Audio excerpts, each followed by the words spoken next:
Assalamualaikum warahmatullahi wabarakatuh. Apa kabar pemirsa CNN Indonesia? Semoga Anda senantiasa sehat dan selalu berada dalam lindungan Allah Subhanahu wa Ta'ala. Alhamdulillah, senang sekali saya Fayu Lizar hari ini kembali menjumpai Anda dalam program Gapai Kemuliaan. Dan seperti biasa saya tidak sendiri, sudah hadir bersama saya gurunda kita semua, Kiai Haji Muhammad Faiz. Apa kabar Kiai? Alhamdulillah baik, waalaikumsalam warahmatullahi wabarakatuh. Baiklah. Pemirsa, dalam episode hari ini Kiai Haji Muhammad Faiz akan menjawab pertanyaan-pertanyaan Anda pemirsa Gapai Kemuliaan yang sudah masuk melalui WhatsApp dalam episode Ustaz Menjawab. Bagi Anda pemirsa yang juga memiliki pertanyaan, silahkan Anda bisa kirimkan pertanyaan Anda baik berupa pesan teks maupun dalam bentuk video melalui nomor WhatsApp yang tertera di layar kaca. Anda juga berkesempatan untuk bertanya langsung kepada Kiai Faiz melalui sambungan Zoom yang nanti akan ditentukan oleh tim Gapai Kemuliaan. Baiklah, langsung saja kita ke pertanyaan pertama ya Kiai ya.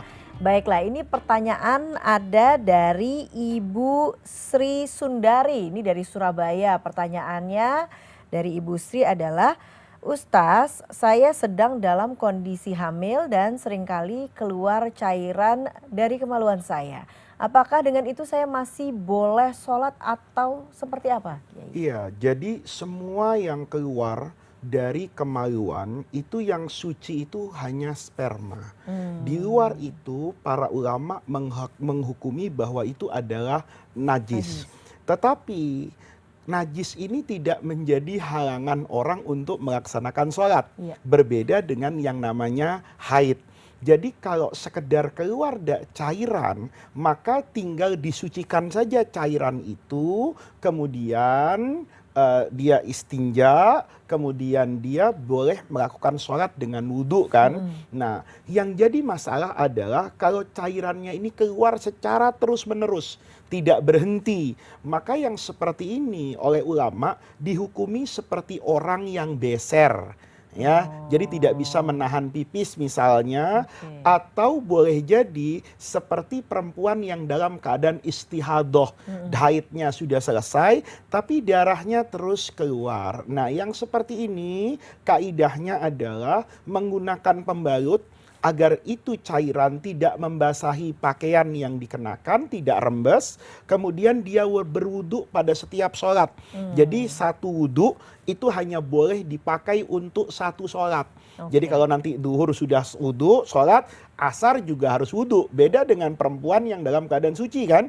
Dia wudu duhur, nanti asar belum batal, boleh diteruskan wudunya. Itu yang harus dilakukan oleh Ibu Sundari tadi. Oke, dan itu juga biasanya pada saat umroh juga bisa diberlakukan ya? Iya. Buat orang yang seperti itu kondisinya. Oke. Baiklah, kita ke pertanyaan selanjutnya.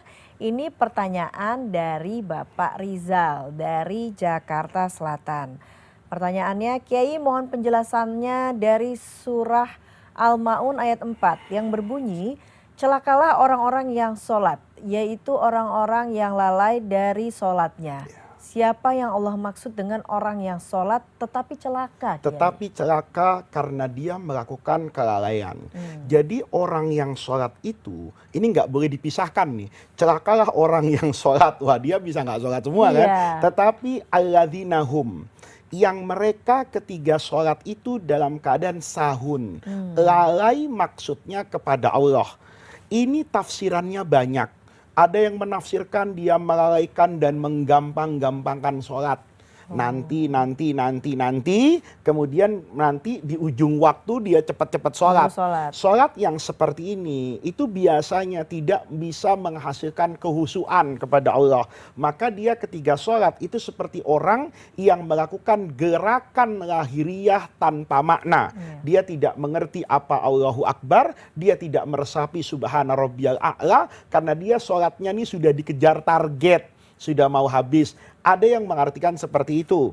Ada yang mengartikan sahun itu lalai seperti orang munafik. Sholatnya itu hanya di depan orang. Kalau tidak ada orang tidak sholat. Maka sholat itu seolah-olah menjadi beban. Seakan-akan Allah yang butuh sholat dia, bukan dia yang butuh sholat kepada Allah. Intinya ini adalah orang-orang yang rusak hubungan sejatinya antara dia sebagai hamba dengan Allah Allah Subhanahu wa Ta'ala. Ini maka dikatakan celaka orang yang sholat seperti itu. Kenapa? Karena dia kehilangan nilai dari sholat itu sendiri. Makanya di sini diingatkan kita oleh Allah ya bahwa orang itu membutuhkan Allah. Itu bukan saja ketika maksiat loh. Kita kadang-kadang kalau maksiat atau lewat kuburan serem, itu kemudian kita berdoa minta perlindungan kepada Allah. Jangan lupa loh, dalam menjalankan ibadah, kita juga bahkan lebih butuh Allah daripada kita bermaksiat.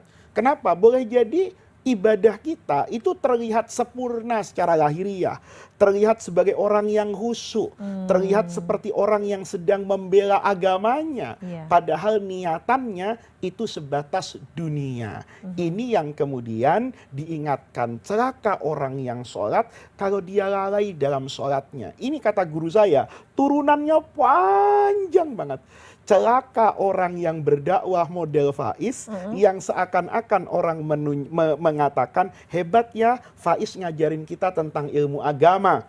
Padahal yang saya pikirkan berapa bayaran yang saya dapatkan dari CNN, bagaimana rating saya bisa naik, follower saya semakin banyak. Maka celaka, karena yang ada di dalam benak manusia seperti saya itu bukan Allah, tapi semata-mata duniawi. Oke, jadi itu maksudnya celakalah orang-orang yang sholat, yang lalai itu adalah orang-orang yang melakukan ibadah tapi kemudian bukan untuk Allah. Lalai hatinya, bukan lalai gerakan tangannya. Gerakan tangannya tetap mengatakan Allahu Akbar, tapi kemudian mengatakan saya mau pura-pura khusyuk kalau dia imam misalnya, biar gaji saya dinaikkan sama ketua masjid misalnya. Nah, yang seperti itu juga dikatakan sebagai lalai. Kalau kemudian sholat ayat yang dia baca tidak mendekatkan dia kepada Allah, tidak mengingatkan dia akan neraka, lalu apa manfaat dari sholat seperti itu? Itu yang sebetulnya dikritik oleh surah Al-Ma'un ini. Oke, baiklah Kiai. Kita akan lanjutkan lagi, tapi kita harus break terlebih dahulu Kiai. Jangan kemana-mana, Gapai Kemuliaan akan kembali sesaat lagi.